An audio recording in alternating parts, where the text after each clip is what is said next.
Welcome to History of the Second World War, Episode 90, The British Empire, Part 5, Army of Empire. This week, a big thank you goes out to Mark for the donation to the podcast. Donations are just one way you can support the podcast. You can find out about all available options over at historyofthesecondworldwar.com/members. During the First World War, the British Army had been forced to drastically expand. Before the war had started, the British Army was a small professional army built around the needs of empire. While this structure worked well in smaller colonial conflicts around the world, when met by the demands of a European continental war, the entire structure had to change. First, it was massively increased in size through volunteers, then later through the implementation of a military draft. After the war was over in 1918, it then once again rapidly decreased in size, to be more in line with what it had been before 1914. In many ways, the British Army settled back into a role that it knew how to execute quite well and how to interact with the challenges that it faced, maintaining and defending imperial holdings around the world. There were more of those than ever before in 1918 with the introduction of the mandate system, and budgets were tight, but at least the commitments were familiar. Unlike some other armies that launched directly into studies of the First World War, the British Army was a bit slower to fully analyze what had happened in the years after 1914. It would not be until 1932 that the first major official study of those events would begin. Then, throughout the course of the 1930s, the Army would face the challenge of getting the funding that it felt was needed to be useful in a continental war, which seemed to become much more likely with each passing year. The Royal Navy and Royal Air Force had it relatively easy when it came to their reasons for needing more funding during rearmament. They could discuss their role of defending the empire from invasion and attack. Somebody had to defend British trade. It was absolutely essential, and the Royal Navy could do that. Somebody had to defend British possessions from aerial bombardment, and the Royal Air Force could do that.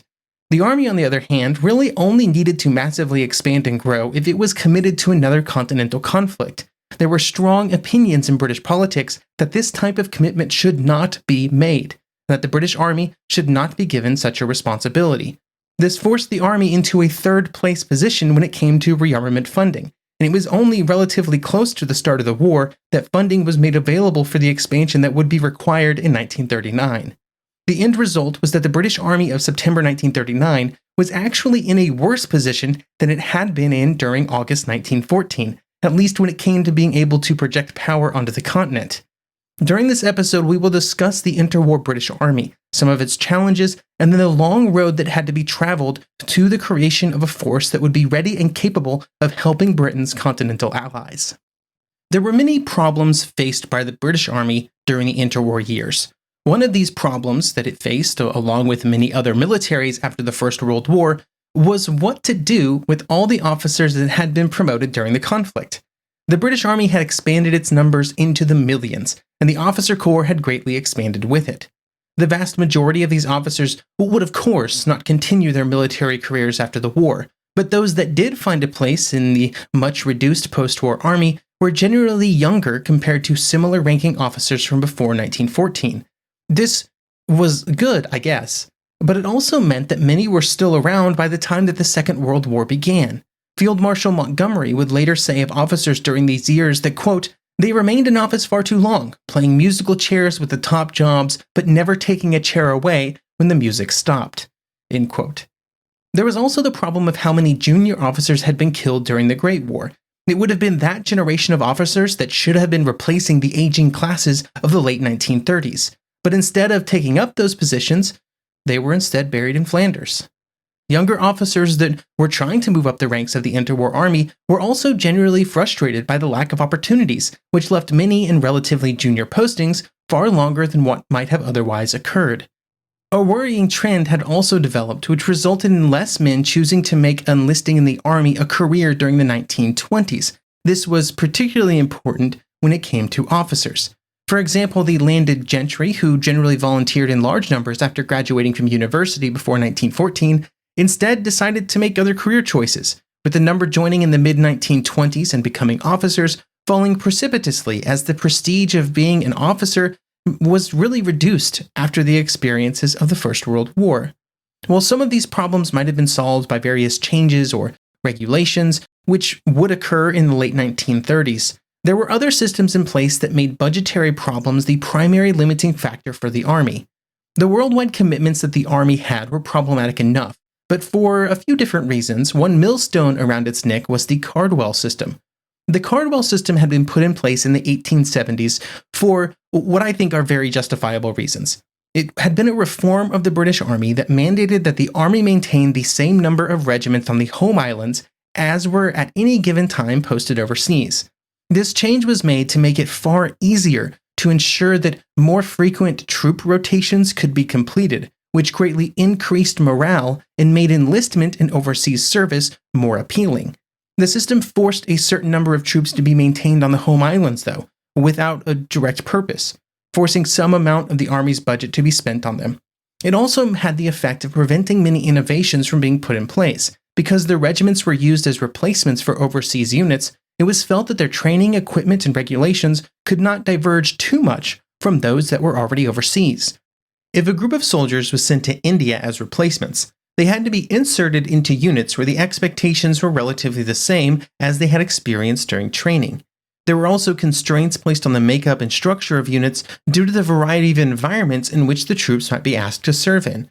Central Asia, North Africa, Southeast Asia, and Western Europe were all possible theaters for operations, and the easiest way to be useful in all of those areas was to make basic infantry units as flexible and interchangeable as possible, while support units were instead moved up to a higher level of control. This made the infantry units able to be moved around, but it meant they were heavily dependent on other units for support. This was another continued evolution from the First World War, where those support units had been concentrated to give the Army heavier hitting power in a specific location, but it also meant that they were less flexible and made heavier demands on the units to maintain close coordination and communication. These problems in no way prevented all innovation from occurring. In fact, in some respects, the British Army would be one of the most innovative military forces in the world by the early 1930s. Some of these innovations were really just taking lessons learned during the First World War and continuing them into the post-war years. An example of this was the fact that officers were expected to be able to act on their own initiative and to use their training and experience on a fluid battlefield.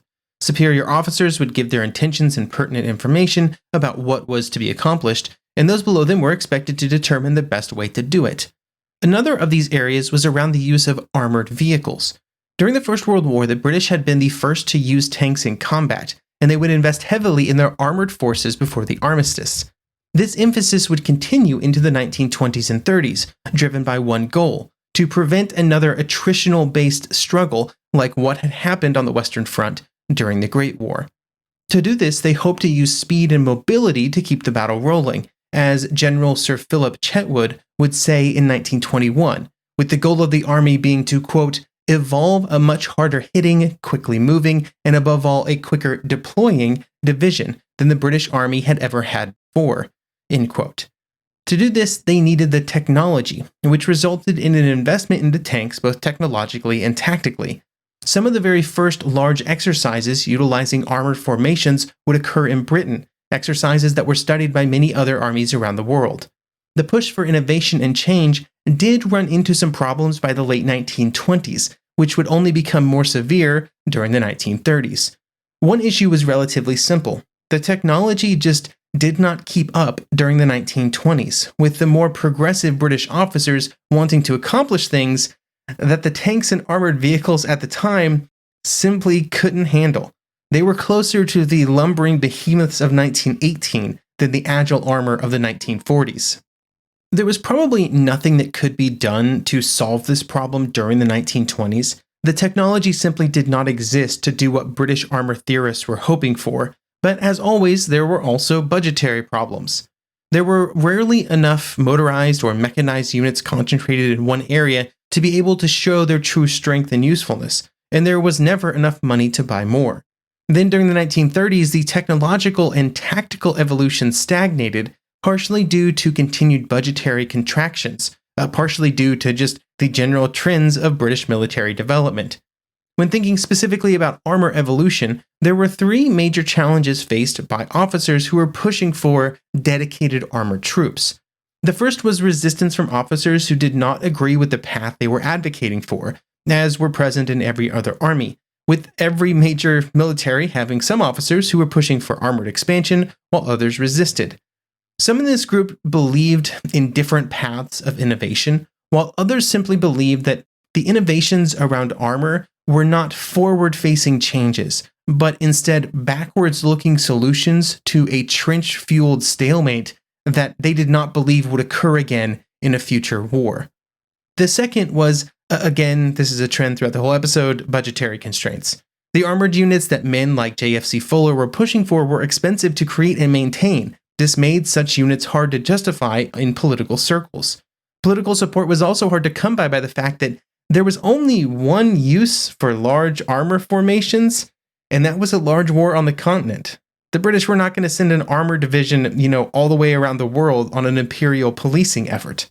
The third challenge was from other officers within the army, which were not hostile to innovation or progressive attitudes, but they wanted things to evolve differently. There were many progressive officers in all arms of the British Army, but a progressive artillery officer often focused on innovations within the realm of artillery, an infantry officer in the infantry.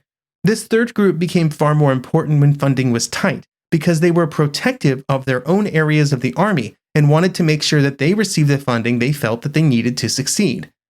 But even with all of these challenges, during the opening years of the 1930s, the British Army was considered to be the leading army in the entire world when it came to mechanization and the employment of mechanized troops.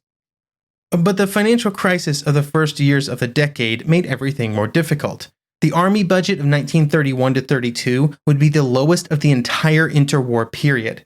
At the same time, the exercises in 1931 would see the first full tank brigade used, and they would be quite successful in their employment. This demonstration was very good for the future of armored units, but was of great concern to other arms in the British Army that were looking at the funding available and were very concerned that they would be the ones that would be forced to come up short to fund the creation of more armored units. Then, over the course of the rest of the 1930s, exercises were limited in scope and frequency. This meant by 1939, many of the officers in charge of large units had never actually commanded them in exercises. In Germany, the exact opposite would occur, with exercises becoming larger and more frequent as the years went by. Not everything was negative for the British, though, and the mechanization of the army as a whole was relatively good. And while this might have reduced the focus on armored units, it was beneficial to other arms. These changes are sometimes obscured by the funding issues, preventing them from being as impactful early in the war when compared with some other armies. It is also probably worth mentioning from an overall preparedness perspective that the relations with the Royal Air Force were not great. The RAF and the British Army had been at odds since basically the RAF had been created, and then the RAF tried to insert itself into the realm of imperial policing, the primary reason that the British Army existed. There was just a firm difference in opinion when it came to how the two branches of the military felt that air power should be used in peacetime and in war. The RAF felt that the best thing that they could do was to focus on operational and strategic level targets. So things like factories, rail centers, communication networks, those types of targets. The Army felt that they should put far more focus on direct support of ground units. The RAF felt that this would tie them closely to the Army, limiting their freedom and impact. This disconnect would be disastrous. Innovations that would occur within the British Army during the 1930s is one story. Another topic of much conversation would be around how it would be employed, especially in the case of a European war. During 1933, an effort was made to try and determine British defense policy both in Europe and around the world. And for this purpose, the Defense Requirements Subcommittee was created. They would recommend policies and then determine what needed to happen to make the military able to achieve those policies. This new effort in reevaluation was prompted by the collapse of the disarmament efforts in Geneva. It would also be during this period that the much discussed 10-year rule would be removed. That rule had been put in place after the First World War and had stipulated that the British military should not plan for a major conflict for the following 10 years. And that 10-year window had rolled forward every year until it was ended in 1932. The Defense Requirements Subcommittee would meet from November 14, 1933 to February 26, 1934, and they would make many recommendations for all of the different armed forces. The focus was on identifying and addressing the worst deficiencies, which would be the easiest to get funding to fix. For the Army, there were several recommendations, which included increased funding for the territorials, which was the British Army's reserve formations. There was also some recommendations around increasing the available air defenses and port defenses at various points around the world. Those were generally the less controversial suggestions. They kind of make sense. But the much more controversial, and the one that we will focus on, is around the creation of the field force. The recommendation was for the creation of an expeditionary force, not that much different than what had been sent to France in 1914. This field force would be made up of 1 cavalry division, 4 infantry divisions, 2 air defense brigades, and a tank brigade, and it was to be held at a ready state in Britain. In view of later events, this force seems quaint, not even close to large enough. But at the time, it would have necessitated a large increase in army funding, and it was a force with only one purpose: meeting an attack by an enemy in Europe, an enemy that seemed to only be Germany. The identification of Germany as the primary enemy against which British defense policy should be based on seems obvious in retrospect, but it would have important ramifications. For the army, it meant that it had to be prepared for a continental war, and that fact was emphasized by the Defense Requirements Subcommittee. Just like previous generations of British military planners, they believed that the defense of the Low Countries was an important task for the British Army. During previous conflicts, this had been important for naval reasons and the protection of British trade. The advent of aerial bombardment made it even more critical, with the subcommittee saying, quote, "If the Germans were to succeed in overrunning the Low Countries and establishing air bases near the Belgian and Dutch coasts, not only London, but the whole industrial centers in the Midlands and the North, as well as our shipping approaching the coasts, would be within effective and even decisive range of air attacks, which, owing to the short range, could be heavy, continuous, and sustained." End quote. Even outside of the nearby coastline of Europe, the ability of the British Army to make a difference on the continent was also identified by political leaders like Robert Vansittart, Permanent Undersecretary of Foreign Affairs, who would have recorded in 1934 that, quote, "Europe remains in equal doubt both as to our policy and to our capacity. The results are already, or perhaps I should say at least becoming, manifest. Italy, Poland, Yugoslavia, Romania are all at varying degrees tending to be drawn into the German orbit. The political map of Europe is in fact altering under our eyes, and to our disadvantage, if we must look upon Germany as an eventual enemy." End quote. Even if Germany was seen by many as the most likely enemy, that did not mean that everyone saw the field force as the best way to match the German challenge. One of those individuals was Neville Chamberlain, later Prime Minister, but in the mid-1930s, Chancellor of the Exchequer. Chamberlain did not support the subcommittee's field force concept for a few different reasons. The first was that he believed that the field force concept would be incredibly unpopular among the British public, with large percentages of the British populace supporting continued efforts towards peace. The second was that he supported the Royal Air Force's requests for additional funding to reduce the threat posed by the German Air Force. The key point to consider here is that Chamberlain did not disagree with the goals that the field force was trying to accomplish, just the methods.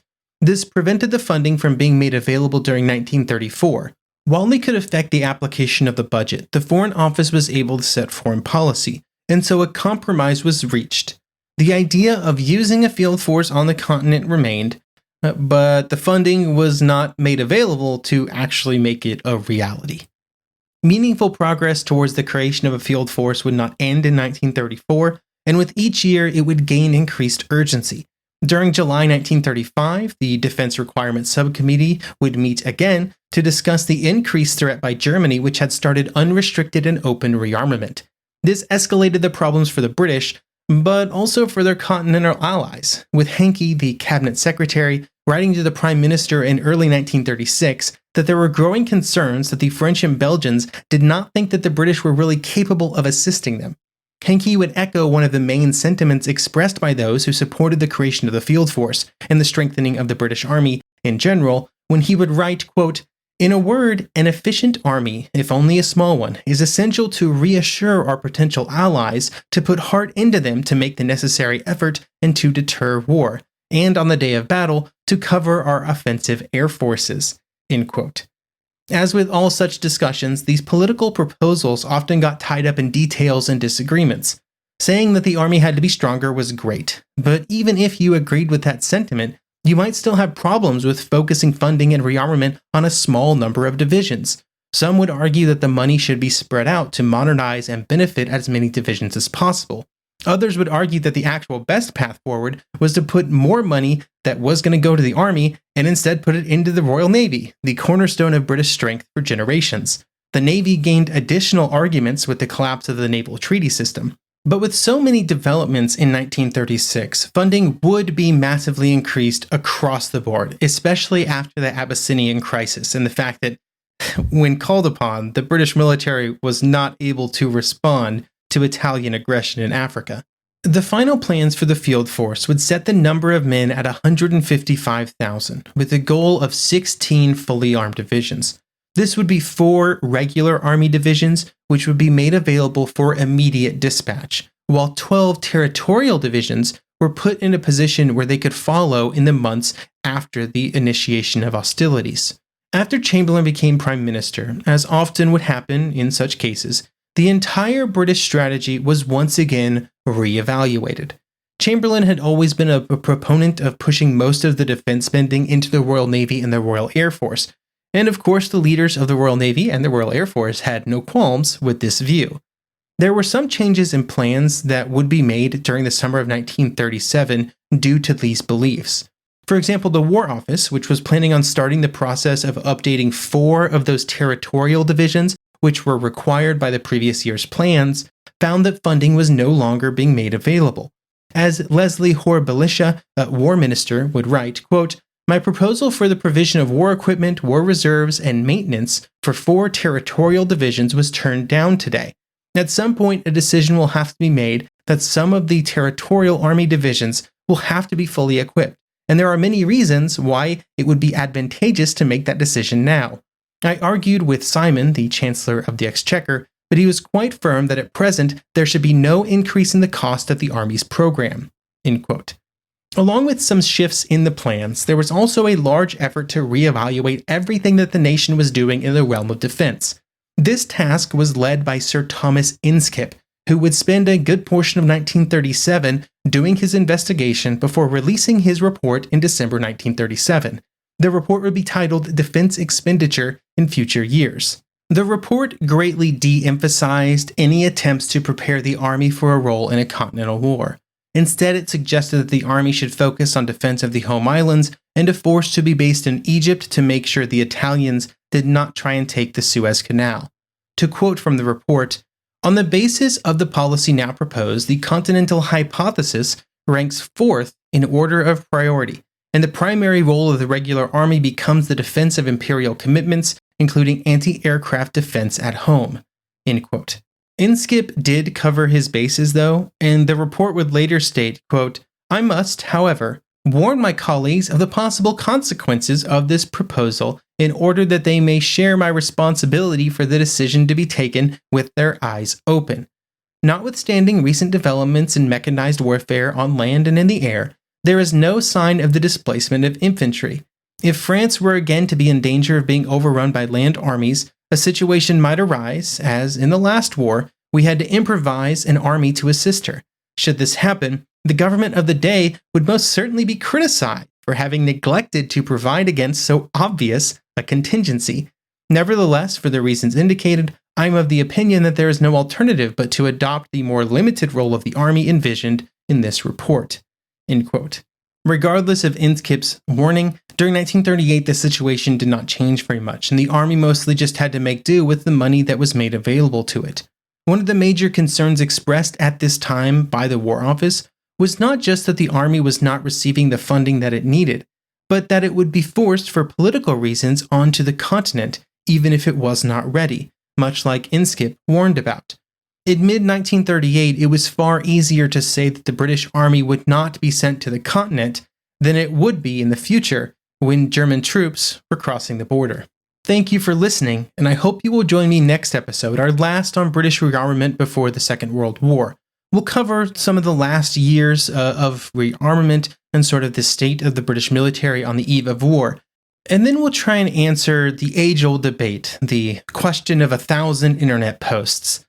Was the delay at Munich, which theoretically delayed the war roughly a year, good or bad for the British? Was it a smart move when it came to rearmament, or did it just delay the disaster of 1939 and 1940?